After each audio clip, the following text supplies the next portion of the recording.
What's going on, everybody? Welcome back to the channel, and today we're going to be talking about what exactly is a seller's market and how you need to pivot and work in your business so you can capitalize and make the most money in this type of market. Let's go.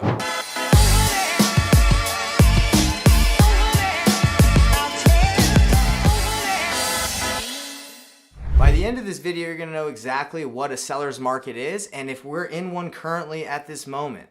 Check it out. So stay tuned, because today we're going to be talking about what you need to do in a seller's market to make money. What does a seller's market mean for investors, fix and flippers, rehabbers, wholesalers? What does that mean? How to pivot your business in a seller's market so you can capitalize on the opportunities, and how to make the most money as a wholesaler in a seller's market.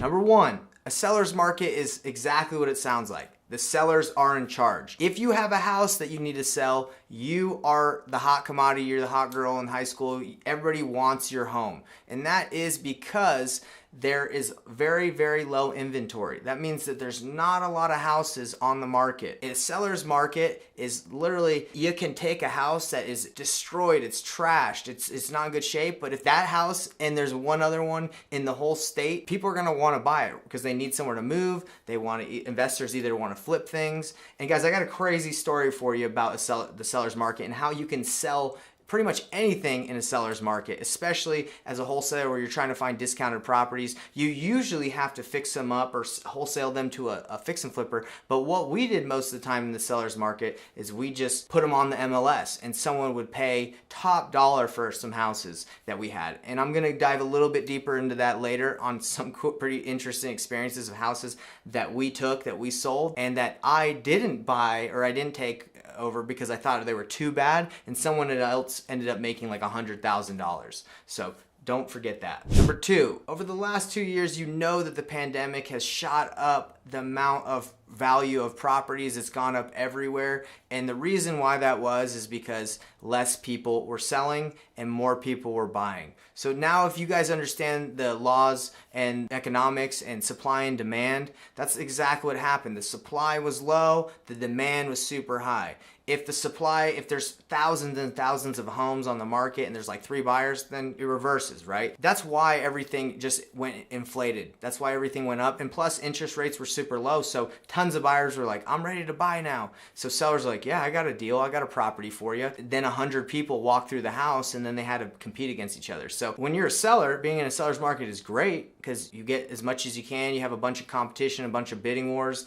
But as a buyer, it was not good. And I know because I had a rental that the renters in my basement, I rent out my basement, and they could not find a property. They made tons and tons of offers. So when over the last 2 years in the pandemic, they were in a situation where they were struggling, but they ended up finding something and overpaying by like, what, 30, 40,000? It's honestly ridiculous, but that's what happens in a seller's market. Number three, being a wholesaler or a real estate agent in a seller's market, you are able to pretty much take any deal you find and sell it just because you know all the people want your house, okay? So what we were doing over the last 2 years is pretty much taking any deal and either selling it to an investor or taking it and putting it on the MLS and letting a family buy it, and then you would have a bidding war. And I can't even tell you guys the amount of homes that we sold that just did not even make sense. It was honestly crazy. We had this house that it was super outdated. I think we got it for like $350 and we ended up selling it for $450, didn't put any money into it. Well, we actually did clean it. We hired a cleaning lady for like $200. So we bought it, hired a cleaning lady, and then sold it, and it was like $100,000 difference. And obviously we don't get to keep all that, right? Because you have fees and you have agent costs and holding costs of like utilities, but it was still a great deal. And there's an interesting story about that deal is the seller that we bought it from moved out and left a ton of stuff in the house. And what I even did is I said, hey, there's a lot of valuable stuff in here. There's a bunch of sheds in the back. There's a bunch of, it was just random stuff. They had like a heater, like a space heater. They just had random things. So I put all that stuff on KSL, which I'm in Utah, so that's like our Craigslist. But I put it on Craigslist, Facebook Marketplace, and I sold all this stuff. And on top of just selling the house without doing anything to it, I sold the junk I'm not, no offense, but I sold the stuff that left in the house for like $2,000-$3,000, and it took me a couple hours. So being in a seller's market is wild, because you not only can you sell a house that needs a ton of work and you don't have to do anything, but you can also sell the stuff in the house. No, not saying that you can't sell the junk that someone leaves behind, like in a buyer's market or ever.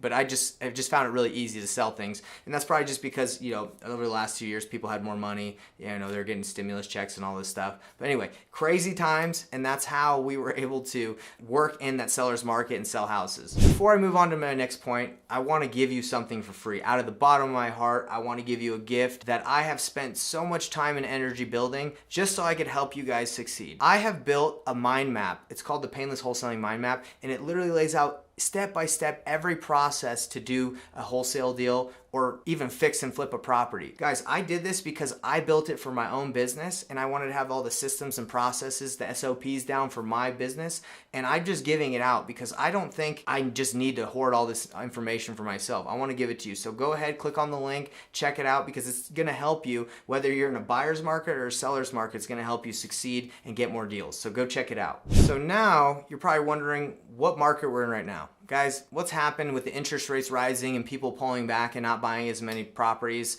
and there's more properties on the market? We've transitioned into a buyer's market. So if you've seen my previous video with the difference between seller and a buyer's market, I'll just kind of wrap it up and tell you right now. A buyer's market is when there's a lot of properties on the market that people can sell, and a seller's market was when there's low inventory. We've transitioned because of the interest rates, less people are buying. And when we were in a seller's market, as you've seen, there's tons of buyers, tons of people want to buy, but there's not enough property. So unfortunately, for me and for a lot of flippers, if you bought a property within the last year, you bought it in around January, February, March, and you flipped it and now you're trying to sell it, you're seeing that the house that you flipped probably isn't selling for what you wanted it to, because there's a ton more properties on the market and we're in a buyer's market. So unfortunate for me, but again, I'm positive, and I know if you want to be successful in business, you got to pivot. That's why I'm doing these videos, so you guys can pivot and take advantage of the market right now. So this is a shout out for all my wholesalers out there, real estate agents.